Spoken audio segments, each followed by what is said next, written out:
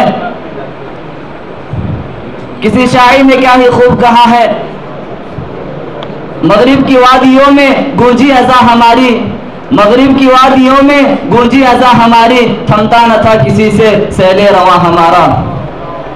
محترم بزرگوں، آج ہمیں سوچنا چاہیے، غور و فکر کرنا چاہیے کہ ہماری طرف تباہی و بربادی کے ہاتھ بڑھ رہے ہیں، ہماری طرف تباہی و بربادی کے ہاتھ بڑھ رہے ہیں، ہمارے اوپر ظلم و ستم کے پہاڑ توڑے جا رہے ہیں۔ آخر ان کی وجہ کیا ہے؟ آخر ایسا کیوں ہو رہا ہے؟ خوب یاد رکھ لو، اگر اس کی کوئی وجہ ہو سکتی ہے، اگر اس کا جواب ہو سکتا ہے تو یہی ہو سکتا ہے کہ آج مسلمان نہ رہے۔ ہم اپنے مسلمان ہونے کا جھوٹا دعویٰ کرتے ہیں، قوانین اسلام کو ہم نے توڑ دیا ہے، اسلام کے اصولوں کو ہم نے توڑ دیا ہے، پھر اپنے آپ کو مسلمان پیش کرتے ہیں۔ مسلمانوں، حقیقت تو یہ ہے کہ ہم نے اللہ کی شریعت سے روگردانی کر لی، حضور اقدس صلی اللہ علیہ وسلم کے دامن کو ہم نے ترک کر دیا، نماز ہم نہیں پڑھتے، روزہ ہم نہیں رکھتے، قارون کی طرح مال جمع کر کے رکھتے ہیں، زکوٰۃ ہم نہیں دیتے، جوئے بازی، قمار بازی ہمارا شیوا بن چکا ہے، ہم شراب نوشی کرتے ہیں، ناچنا گانا بجانا ہمارا اہم مشغلہ بن چکا ہے۔ گویا کہ نبی کریم صلی اللہ علیہ وسلم کے اصحاب کرام کی کوئی بھی صفت ہمارے اندر نہیں ہے، نہ ہماری زندگی اسلامی زندگی ہے، نہ ہمارا طریقہ اسلامی طریقہ ہے، تو پھر ہم کس بات کے مسلمان ہیں؟ مسلمانوں، آؤ متحد و متفق ہو جاؤ، ایک جھنڈے کے نیچے چلے آؤ اور اپنے معاشرے کی ان برائیوں کو ختم کرو، ورنہ تمہاری تباہی کی کوئی انتہا نہ ہوگی اور تمہیں سربلند کرنے والی کوئی قوم، کوئی طاقت اس دنیا میں نہیں آئے گی۔ اللہ تبارک و تعالیٰ سے دعا ہے کہ اللہ تبارک و تعالیٰ ہم سب کو شعور و بیداری عطا فرمائے، اپنے زوال کا احساس اور اس کی ازالے کی فکر نصیب فرمائے۔ وآخر دعوانا الحمدللہ رب العالمین۔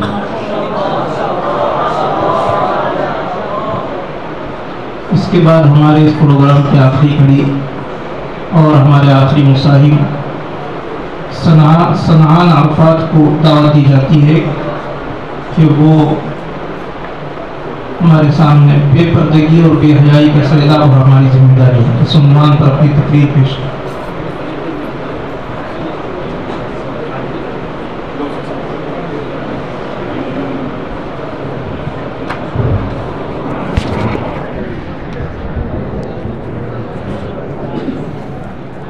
السلام علیکم ورحمۃ اللہ وبرکاتہ۔ الحمد للہ رب العالمین والصلاة والسلام علی سید المرسلین وعلی آلہ محمد واصحابہ اجمعین، اما بعد فاعوذ باللہ من الشیطان الرجیم، بسم اللہ الرحمن الرحیم۔ وقرن فی بیوتکن ولا تبرجن تبرج الجاہلیۃ الاولی، صدق اللہ العظیم۔ محترم صدر جلسہ، مشفق و مربی اساتذہ اکرام اور عزیز ساتھیوں، آج میری تقریر کا عنوان ہے بے پردگی و بے حیائی کا سیلاب اور ہماری ذمہ داریاں۔ دعا کیجیے کہ اللہ تعالیٰ مجھے صحیح کہنے اور ہم سب کو اس پر عمل کرنے کی توفیق نصیب فرمائیں۔ محترم حضرات، پردہ اللہ کا حکم ہے، ازواج مطہرات کی سنت ہے، خواتین کا ترائے امتیاز ہے، اس میں عورتوں کی عفت و عصمت کی بقا ہے، امن عالم کا ضامن ہے، فتنہ و فساد کی روک تھام کا مؤثر ذریعہ ہے اور فحاشی و عریانیت کا سدے باب ہے۔ لیکن آج بے پردگی کا ایک سیلاب رواں ہے، جس طرف بھی نظر ڈالیں تو بے حیائی و نیم عریانی کے مناظر دکھائی دے رہے ہیں۔ آج ہمارا معاشرہ مغربی تہذیب کے شانہ بشانہ چل رہا ہے اور ہر میدان میں بلا ضرورت اپنی عورتوں کو بے لگام چھوڑا جا رہا ہے۔ چنانچہ سڑکوں پر، میلوں میں، ہوٹلوں اور ریسٹورنٹ میں، کال سینٹروں میں عورت ہے، بسوں اور پارکوں میں ٹکٹ دینے والی عورت ہے۔ ارے نوبت تو یہاں تک پہنچ چکی ہے کہ آج حکومت کی بڑی بڑی کرسیوں اور عورتوں پر بھی فائز عورت ہے۔ محترم حضرات، آج فحاشی و عریانیت کا فتنہ ایک فیشن بن گیا ہے اور آج مسلم معاشرے نے اسلامی تہذیب کو بے حیثیت سمجھا تو یہ فتنہ بآسانی گھروں میں داخل ہو گیا ہے، جس کی وجہ سے یہ فتنہ روز پر روز زور پکڑتا جا رہا ہے۔ تو کبھی مغرب نعرے لگاتا ہے پردہ ہٹاؤ ترقی کرو، تو خود عورتیں بے پردگی و نیم عریانی پر فخر محسوس کرنے لگی ہیں۔ حاضرین گرامی، آج عورتیں برقع پہنتی بھی ہیں تو صرف بدن پر کپڑا رہتا ہے اور چہرہ کھلا رہتا ہے. اس کی وجہ ایک شاعر نے یوں بتلائی ہے کہ یہ 14ویں صدی کا نیا انقلاب ہے. یہ 14ویں صدی کا نیا انقلاب ہے. بدن پر ہے برقع لیکن چہرہ بے نقاب ہے. اور بعض حضرات فحش روحانیت میں ملوث ہونے کا کھلے عام ثبوت دیتے ہوئے اپنی بیگم کو نیم اوڑھیا لباس پہنا کر پارکوں میں بغیر سے تفریح لے جاتے ہیں اور خود عورتوں کو بھی پردہ کرنے کی توفیق نہیں ہوتی. ایسے لوگوں کے متعلق اکبر الہ آبادی نے کیا ہی خوب کہا ہے کہ خدا کے فضل سے میاں بیوی دونوں مہذب ہیں. خدا کے فضل سے میاں بیوی دونوں مہذب ہیں. حیا ان کو نہیں آتی, انہیں غصہ نہیں آتا.